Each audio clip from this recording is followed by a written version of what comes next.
এতিয়া এটা mental life লগৰ কাৰণে চৰকাৰী কাৰ্যালয়ত গৈ হুটা মাত শুনিছিল ৰেলেৰে যাত্ৰা কৰিছিল তাৰপিছত আকাশ মাৰ্গে তেওঁ জীৱনৰ প্ৰগতিৰ বাটটোক সংগবদ্ধ কৰিছিল। এতিয়া এজন মানুহ গ্ৰাম্যপুথিভঁৰালৰ কাম কাজত যাওঁতে তেওঁ লগৰীয়াকেইজনৰ সৈতে সন্ধিয়া 7 বজাত বেবেজীয়া চাৰিআলিৰ ট্ৰাকত উঠি এই জীৱন কিমান বিচিত্ৰ।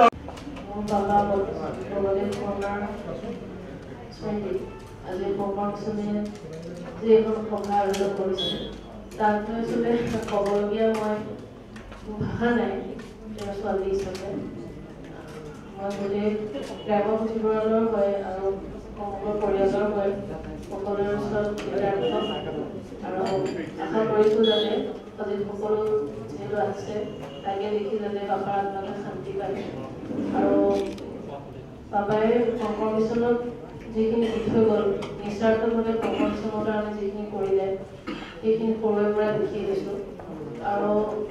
সদায় বিচাৰিম যে তেওঁৰ অবিহনেও শংকৰ মিছন সদায় এনেকৈ জিলিকি থাকক আৰু তেওঁৰ কামখিনি তেওঁ আলোচনা সকলো অনুকৰণ কৰক সেইটোৱে মই আৰু সদায় যি ৰূপতে পাৰোঁ মিছনৰ লগত সদায় জড়িত হ'বলৈ চেষ্টা কৰিম আৰু মিছনৰ যিখিনি ইয়াৰ ইমেজ ইয়াৰ যিখিনি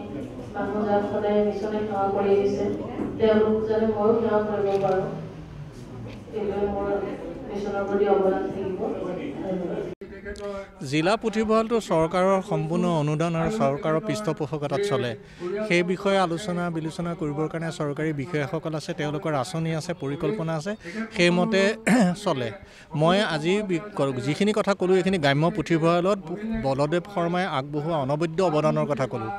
আৰু মই ভাবোঁ যে কোনো সন্মিলিত শক্তিয়ে বলদেৱ শৰ্মাৰ সেই জীৱনকালৰ গ্ৰাম্য পুথিভঁৰালক দিয়া ৰূপটো কোনো সন্মিলিত শক্তিয়ে আজিলৈকে কৰিব পৰা নাই আৰু তাৰ বাবে বলদেৱ শৰ্মা অসমৰ সমাজ জীৱনৰ বাবে সদায় ধন্যবাদৰ পাত্ৰ হৈ থাকিব। তেওঁ এককভাৱে যিখিনি কাম কৰিছে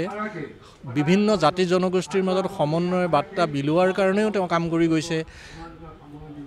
প্ৰাপ্তবয়স্ক শিক্ষাৰ পৰা বিচ্ছিন্ন হোৱা ছাত্ৰ ছাত্ৰীসকলক পুনৰ শিক্ষাৰ জগতলৈ ঘূৰাই অনা, 16,700 ছাত্ৰ ছাত্ৰীক পুনৰ শিক্ষাৰ মূল খুঁটিলৈ আনি আমাৰ সমাজখনক যিদৰে আগুৱাই নিবলৈ যতন কৰিলে সেইটো মই ভাবোঁ যে বহুত কম মানুহৰ ক্ষেত্ৰত সেইটো সম্ভৱ হৈ উঠে। তেখেতৰ আত্মাই চিৰশান্তি লাভ কৰক আৰু শংকৰ মিছনৰ যিটো চৰিত্ৰ এই চৰিত্ৰটোক তেওঁ অধিক ৰূপত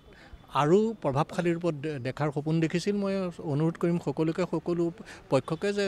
এই অনুষ্ঠানটোৱে যাতে জাকত জিলিকা ৰূপ পৰিগ্ৰহ কৰে আৰু ই এক বৌদ্ধিক আৰু স্বাস্থ্যজনিত দিশত এটা গুৰুত্বপূৰ্ণ ভূমিকা পালন কৰে, তাৰ বাবে মই আহ্বান জনাইছোঁ সকলোকে।